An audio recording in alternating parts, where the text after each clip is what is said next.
Hello again and welcome to Herd Immunity News. Tonight we have him back again. We have the devil's advocate, better known as Mr. Giovanni Di Stefano. Before I go any further and tell you a little bit more about my guest, let me just say, come stai, Giovanni? Sto tutto a posto e niente in ordine, si dice a Roma. Così tutto è okay. Today is a national holiday in all Catholic countries, in Spain, in France. It's Ferragosto. So, the streets are empty. There'll be, in the small villages in Italy, people will be having food outside. It's beautiful weather, 30 degrees, cavatelli and meat in piazza, all free. This is from the Italian government.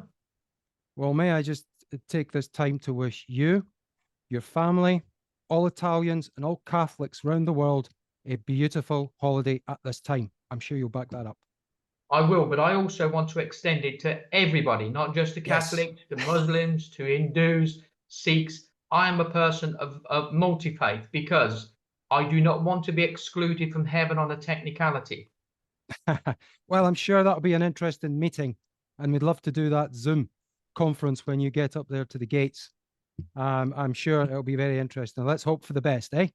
Now, Yes. you have an amazing track record at taking on the establishment. We at Herd Immunity News recommend that everybody go on and check out Giovanni's fantastic Twitter page, his websites, and associated information, because the backstory is vital for anybody that's watching these videos and fortunate enough to hear Giovanni speaking.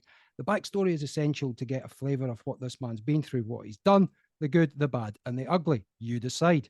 But first of all, can I just talk about how you actually took on the establishment in two particular cases that I obviously will be very careful about, but I'm looking at the Mr. Palmer case, the John Palmer case, and the Van Hoedstraten. Without going into any details, you really took on the establishment, legal system, and won. How did you manage that?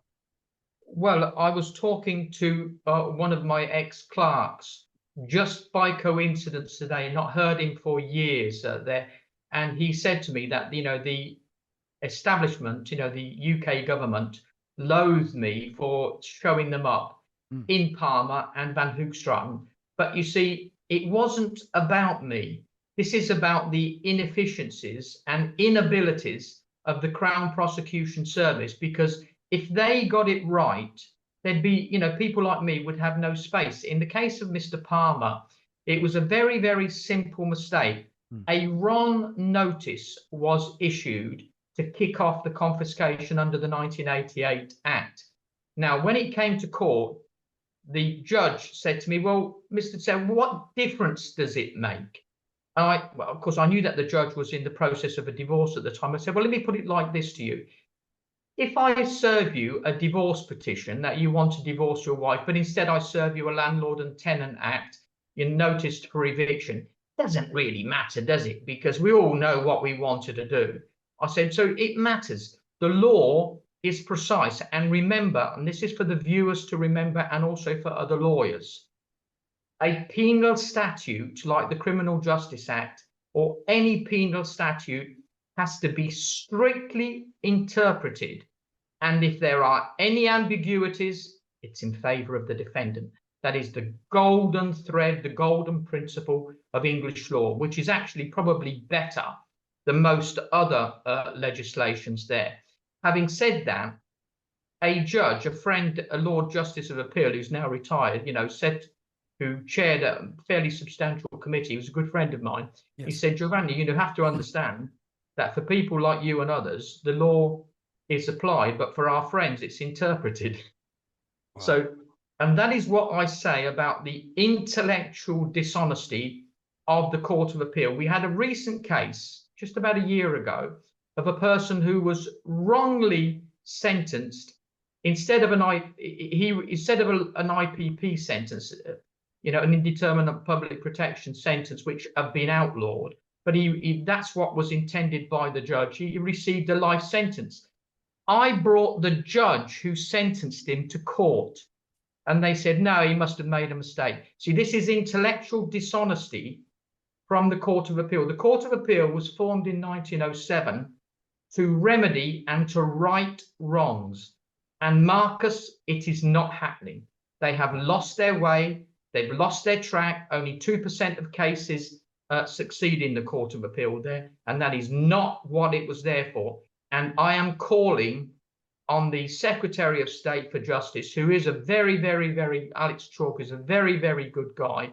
And he's already changed many things in the parole system and other things that that other idiot, had, tried to impose a strict regime, which you can't do that.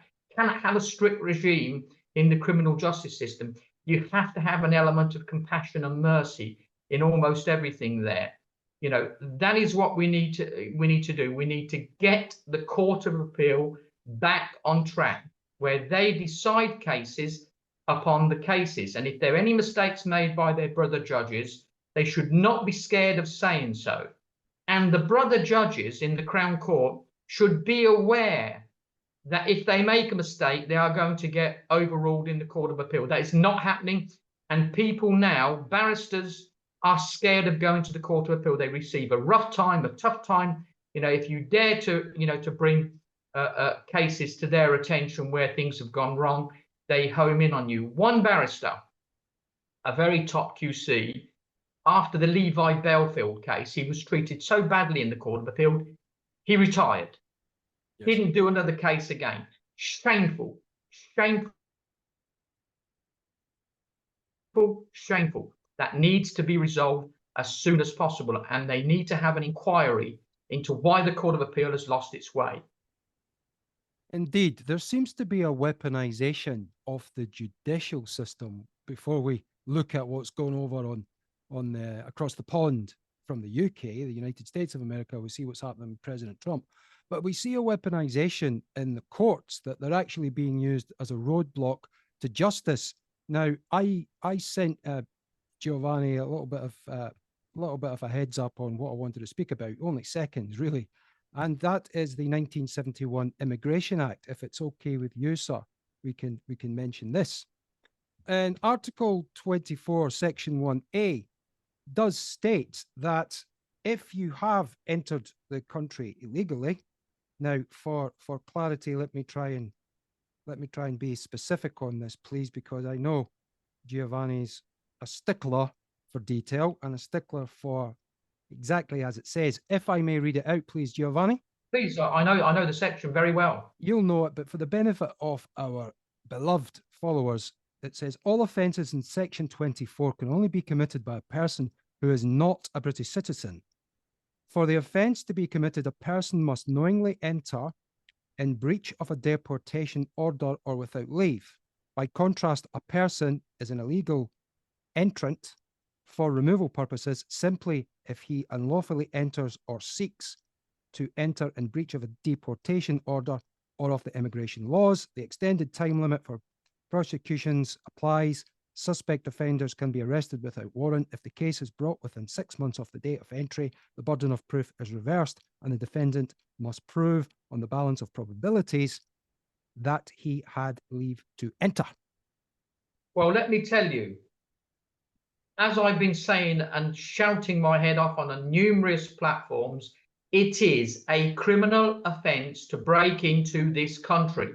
And do you know what the punishment is? If my memory serves me right, yes. I don't have the law in front of me, but F1 says that it's the time period in the magistrate's court, which is 6 months. In Scotland, it's 12 months. Yes. And on indictment, it's 5 years. So it is a criminal offence. And why the hell the police are not applying the law? This is exactly what I mean. They do not apply the law, because if they apply the law on people who come into this country unlawfully, instead of putting them into homes or on barges or in hotels at £8 million a bloody day, £8 million a day, when you've got homeless people in the UK that cannot get a hotel, that thousands and thousands, £8 million a day.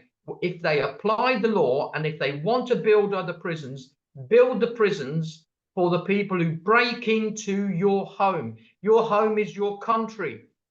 And this is what we do in Italy here. This is something that I'm very strong on.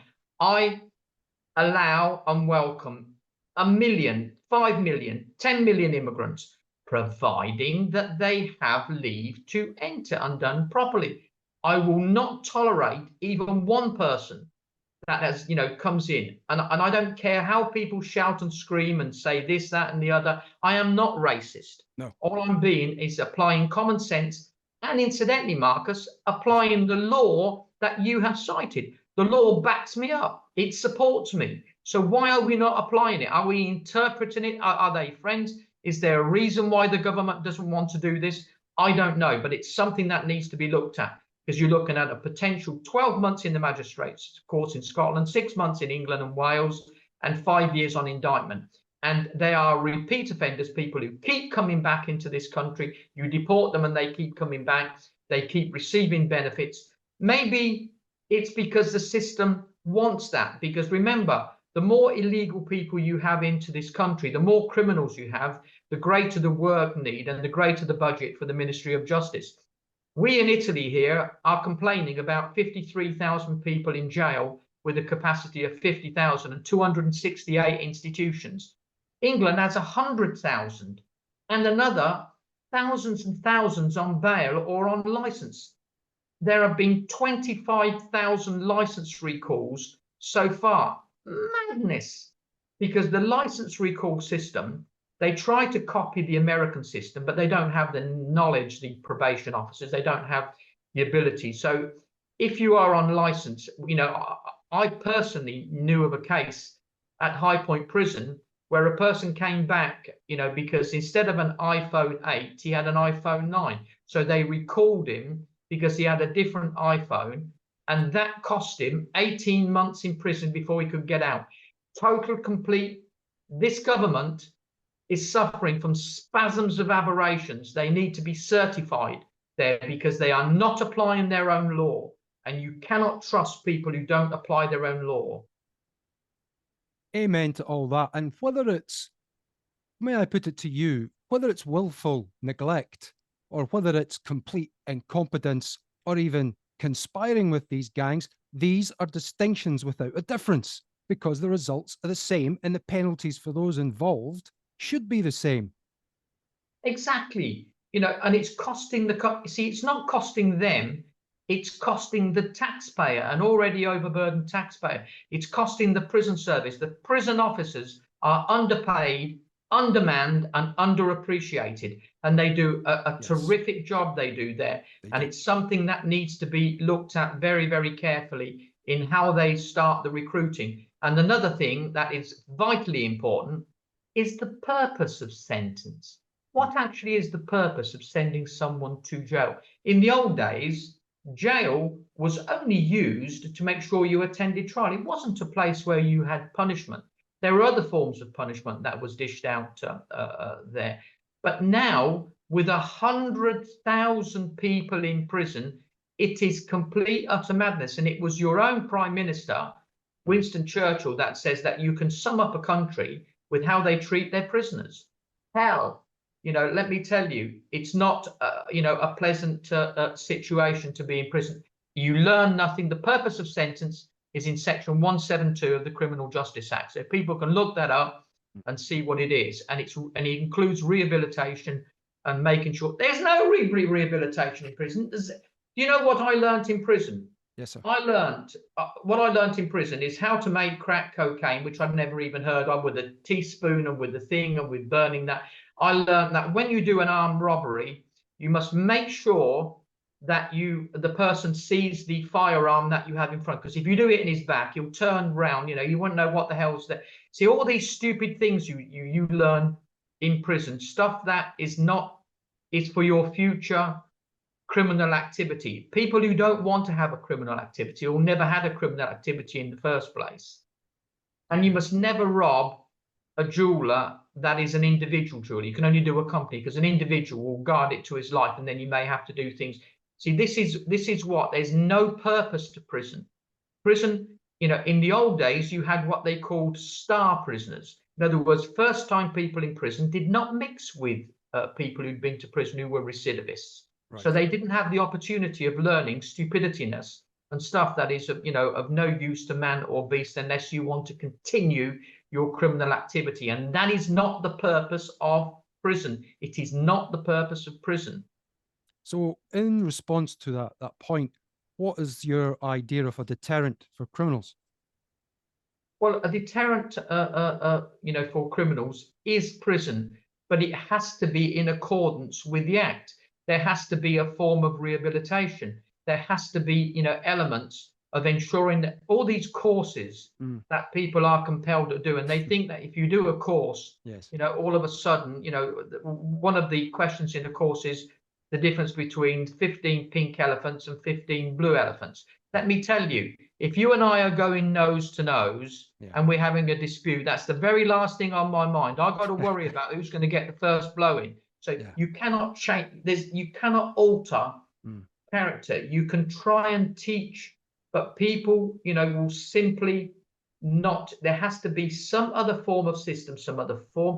With my children, how I dealt with them, we started out with a few slaps, many, many years ago when they were younger.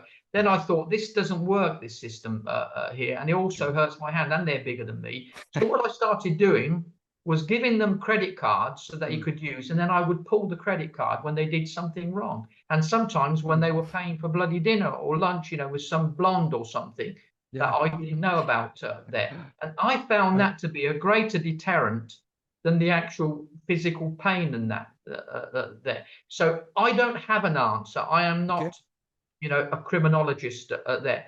But prison, as it stands in its current form, is expensive to the taxpayer and does not work. Well, with the measures met out to your children, you may have been the inventor of the social credit score system, Giovanni. When they're naughty, you take away the lira or the pound. You may have been you're an innovator.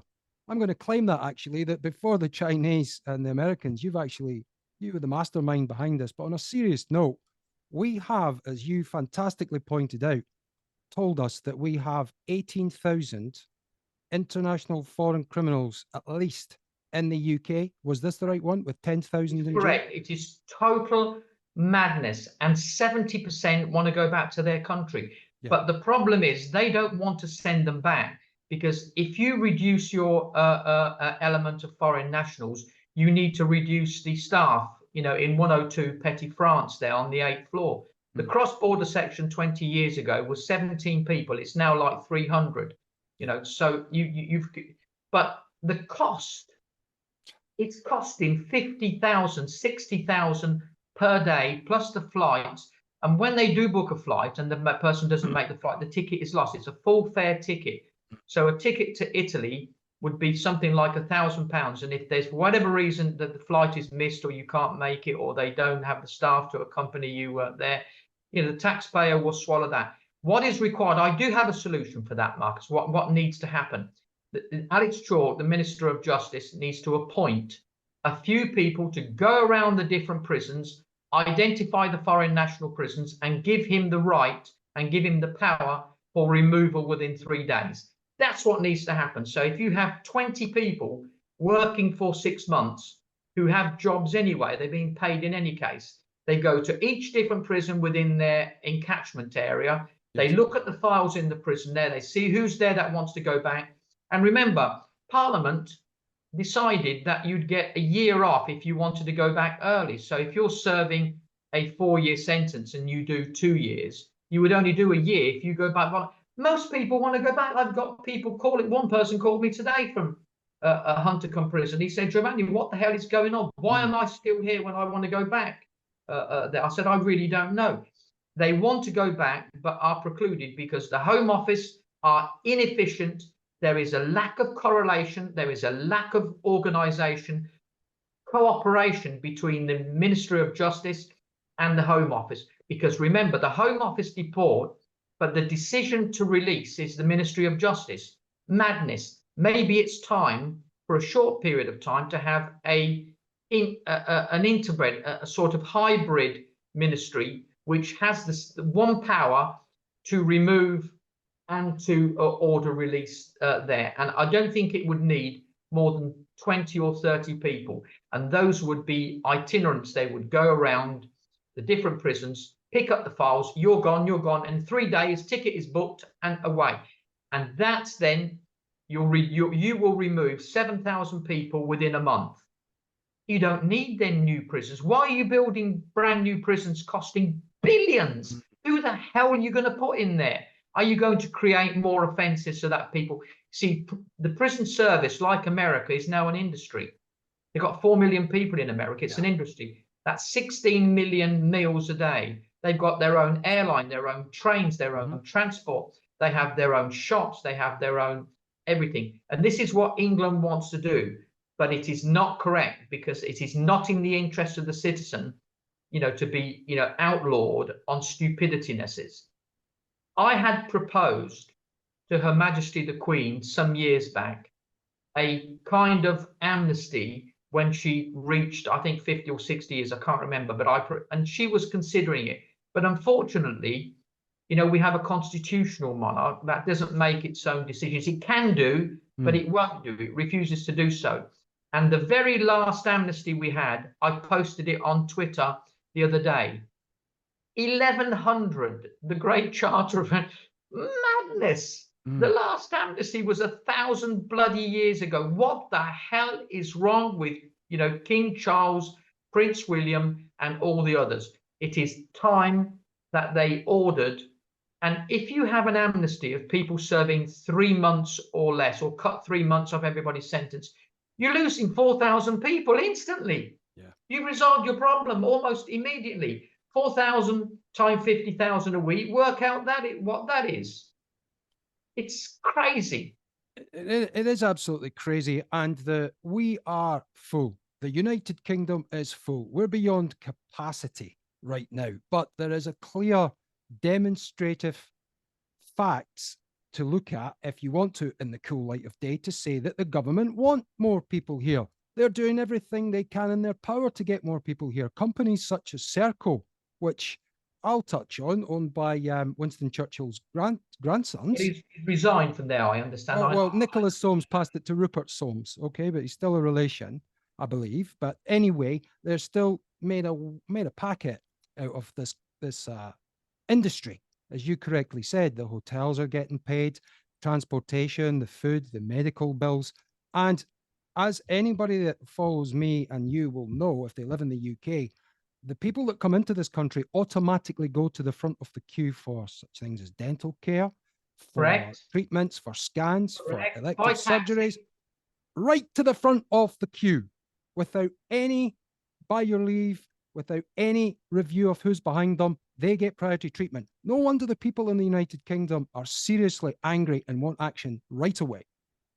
Well, that is absolutely correct there. And you're taken by taxi, escorted. The taxi waits for you. It costs 70, 80 pounds. No matter how long it waits, you have prioritized when you go into the hospital. I know, because I've been subject to it. I have prostate cancer and Parkinson's. So yes. I was cured and looked after very, very well, by the Nuffield Trust and Oxford facilities there. I can only but thank the NHS, how they've treated me and how they've looked after me, which has enabled me to try and lead a normal life here in Italy, in Monaco there.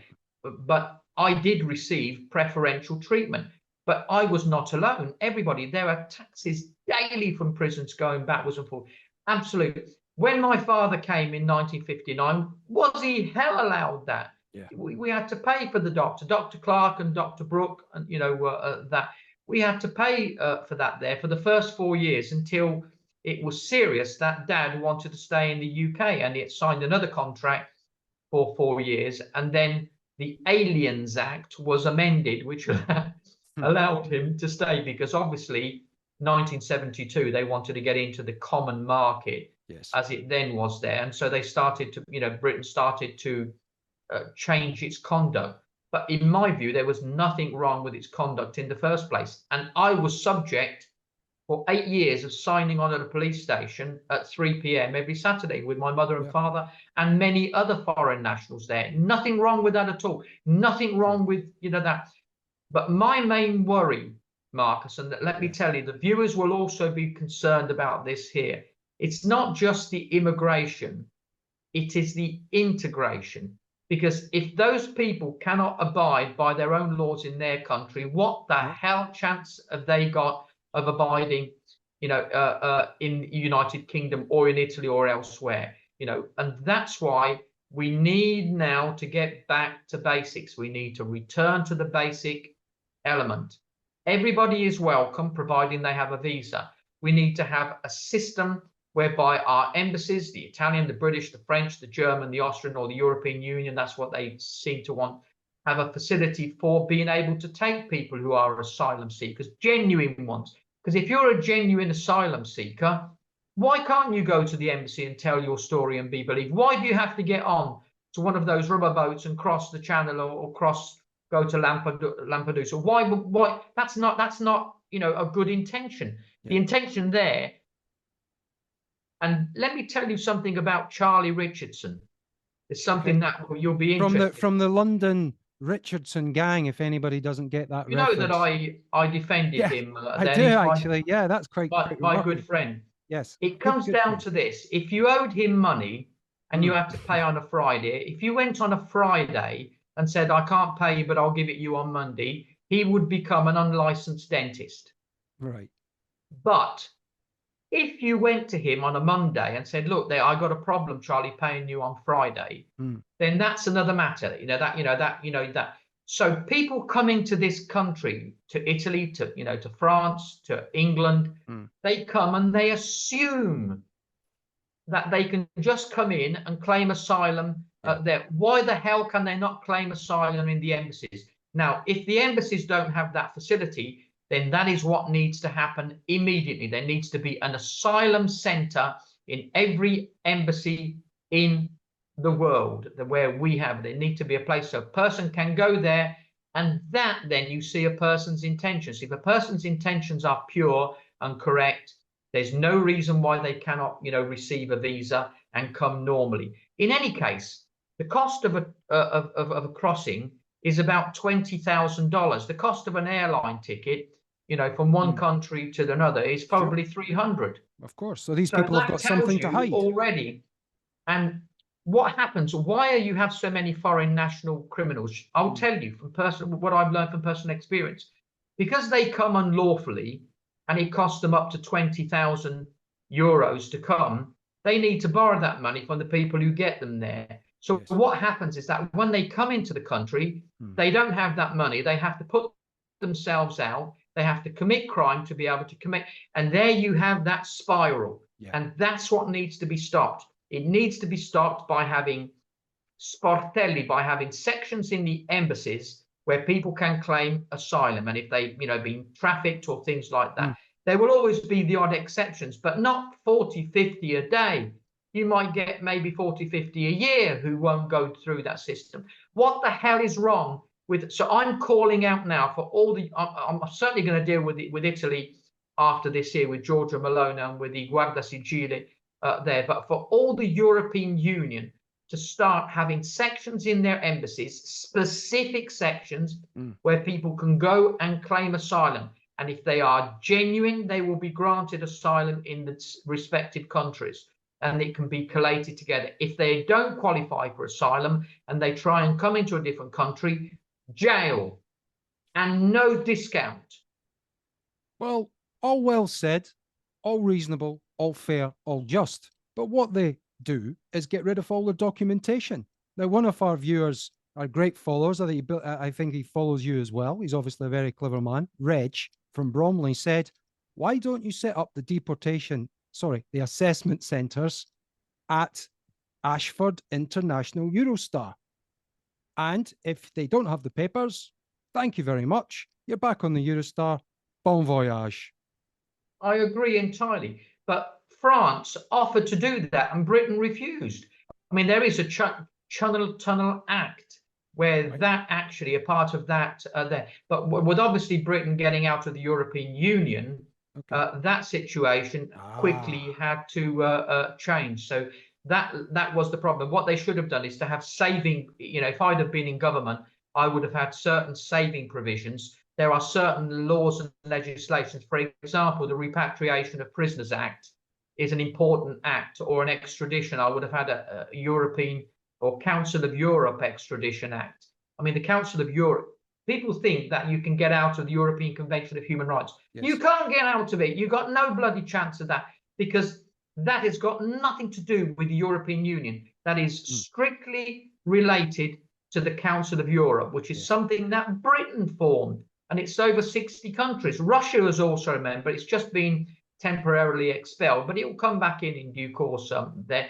So you'll be able to see judgments against Russia in the European Court. And let me tell you, I had a case called Dowsett in the European Court. We won in the European Court, hands down.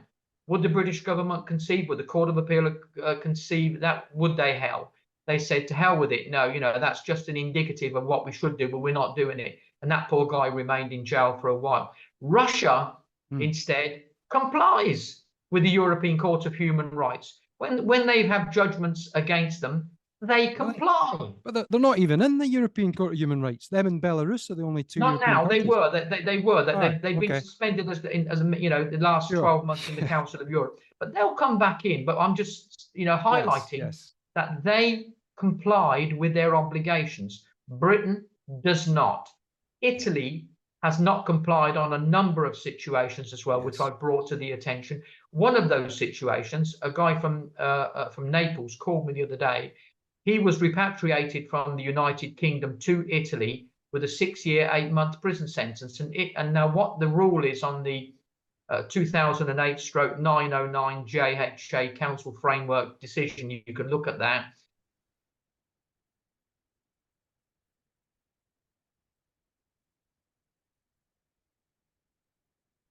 In better than in your own country. Now, Italy has 3/4, a quarter remission. Britain has half remission, and they applied a quarter remission only. And I've had to, bring this to the attention of the Minister of Justice that they are not complying with their international treaties, and no good starting harping on about England not complying if we don't comply also. You don't throw stones in a glass house. Now, this, as you correctly say, the European Court of Human Rights has been breached in the past. We did it over prisoners' voting rights in the UK. Correct. So rather than just leave, the suggestion has been put that we just ignore them and take the damn be the consequences. Let the heavens fall. You don't need to think about that. You're already doing it. Well, there you go. It's already been the policy for years. They just ignore it. They ignored it in Dowsett. They ignored it in a number of other cases that I did. They just say, well, that's what they want, but we want, and that's why it was necessary to kick the British out of the European Union, because they do not comply. But they did it on their own hands, thanks be to God. They didn't need any that. It was a bit of an anticlimax for me, because for years I wanted them out. They hold Europe up. Britain wants to be a member of the club when the club is already formed, but then it doesn't want to follow the rules. That's typical Britain. That's typical. Should never have been allowed in the first place there. And if General de Gaulle had still been alive, would they? Hell, he said, over my dead body will Britain never come into the common market. And it needed him to die, and years later, before Britain came in. And let me tell you, he was right. Britain, they belong in what was the wonderful historic Trevelyan term, splendid isolation. Let them stay in splendid isolation. Let them carry on and do their own thing. And I wish them well. Yes. But I also wish them to leave us alone. Okay. Well, you and I aren't going to fall out or cross swords. We'll discuss this over a lovely Chianti, maybe in Naples or somewhere like that, over a beautiful meal, listening to O Solo Mio, one of my grandfather's favorite songs. Or the last person who said about meal over mucho. Well, I know that's one of your favorites. I've recorded that in Spanish as well. They recorded that, and grande, grande, grande in Spanish there.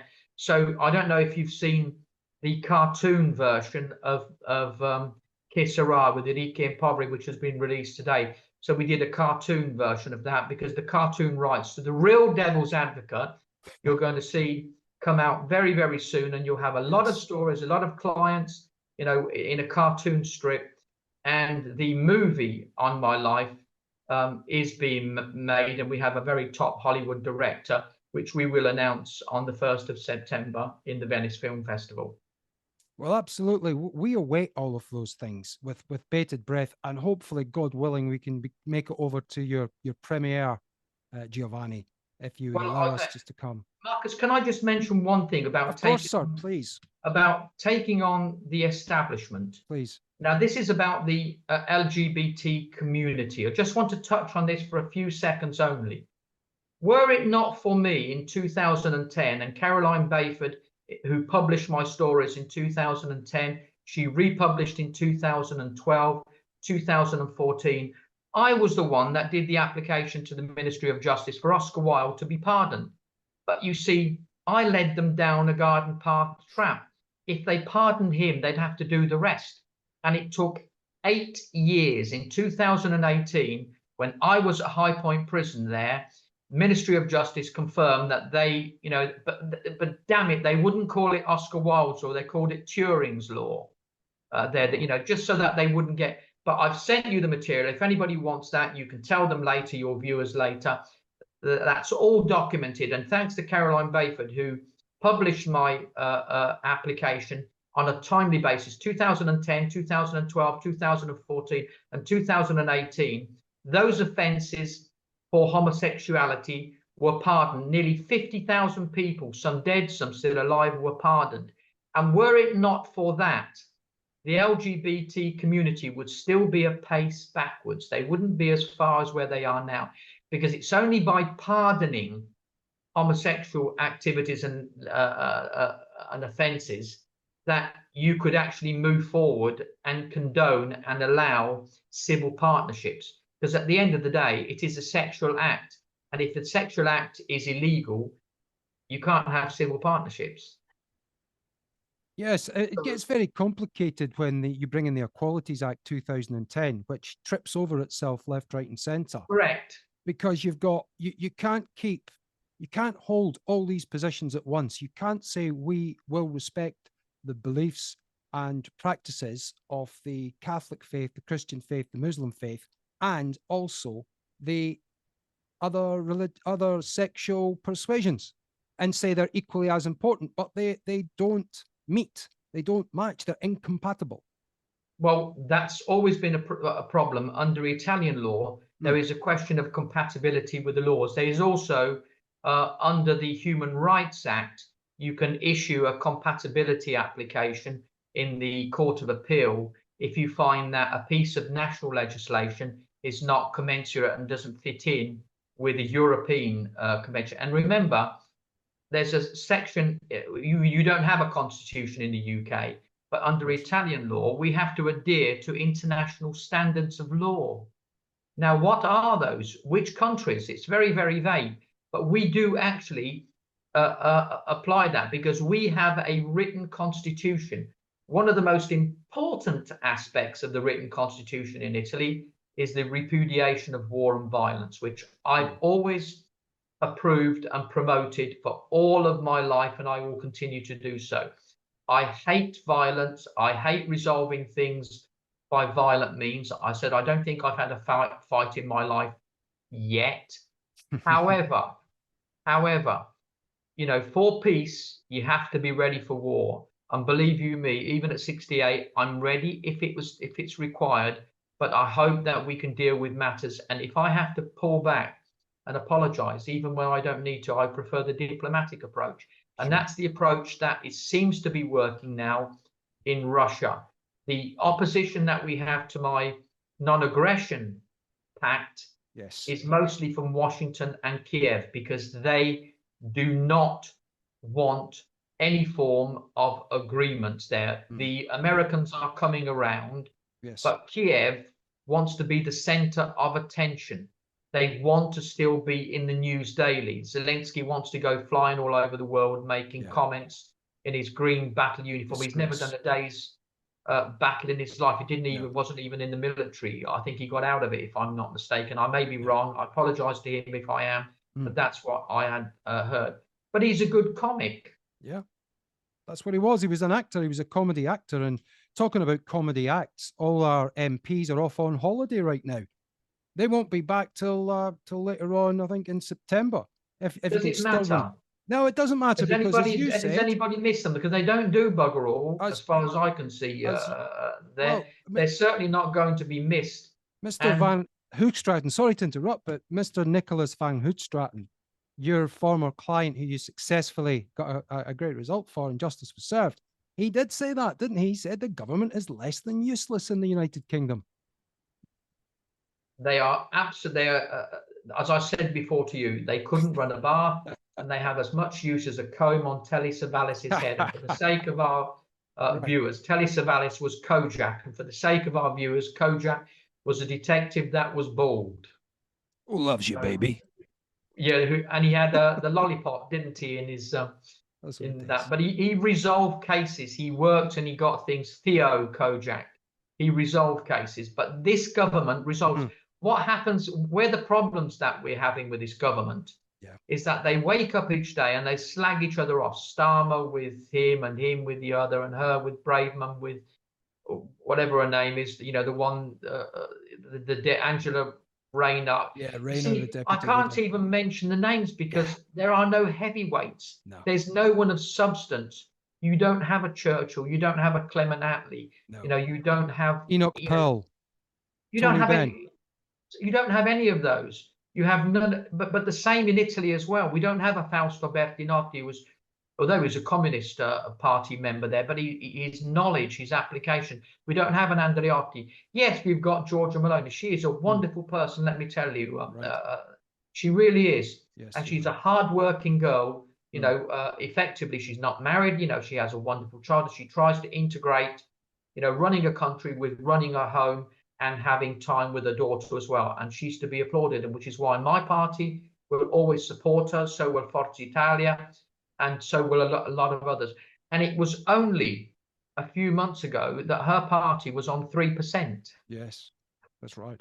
You know, so in the next elections, you know, you may well see a different situation, you know, a different position that, you know, that I will hold there, because we have a different electoral system in this country than in England. In England, it is absurd that you can win 4 million votes and not get a seat in Parliament. I mean, it's just... Yeah. Well, that was all Nigel. That was all Nigel, wasn't it, with UKIP? That was Farage, yeah. Yeah. But some would say, thankfully, thank God that he didn't. Well, there you go. There you go. There's mixed views. People have views on that. They got more votes, the UKIP, that year. I think it was 2014 or 15. They got more votes than the SNP. And the SNP ended up with at 80 seats. Yeah, something like that. I mean, the SNP aren't your best friends, and they're not my best friends.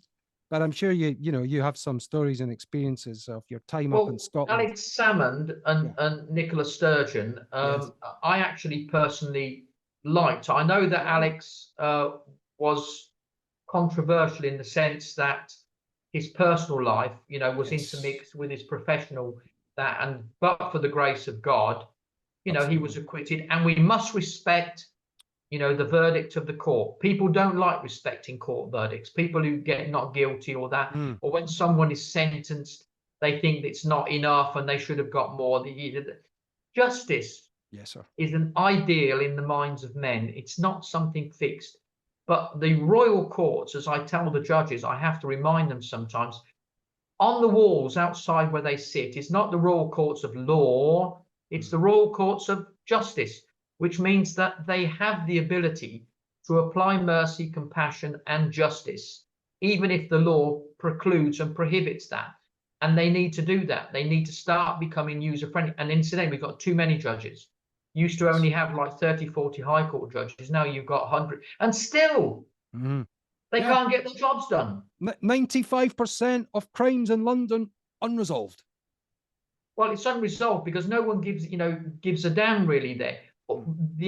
If there was a political party that could satisfy the people on this, 2 meals a day, a couple of spliffs on a Friday to be able to be paid for, a beer, a whiskey on a Friday, Saturday and Sunday night, petrol for their car, Sky bills paid and their mobile phone bill paid, and be able to clothe their children for school, not, have school dinners and be able to feed. If you could satisfy those, there maybe not all in the same time, there may be some controversial or that, but that's what people are looking for. They are not looking for a multimillionaire lifestyle.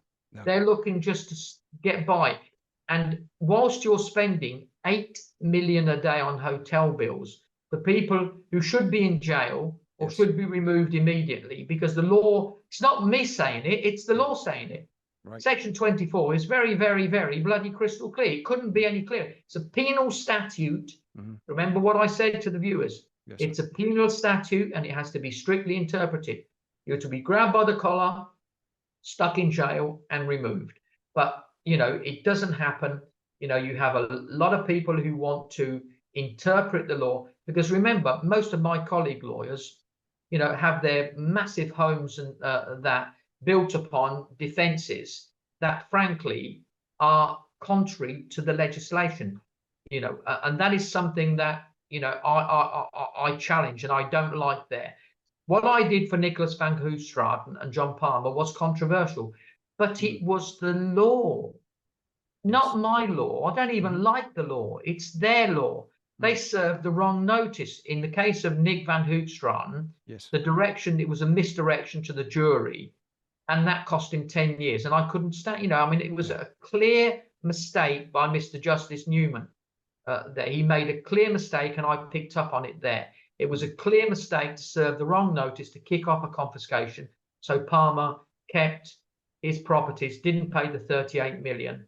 And what I then did, an interesting story, I grabbed the CPS lawyer there by the hand. I said, let's go and have something something to eat, you and I. You know, we've defeated you, but I'll buy lunch. But before we buy lunch, let's just stop in one of the offices. So I grabbed her by the hand there.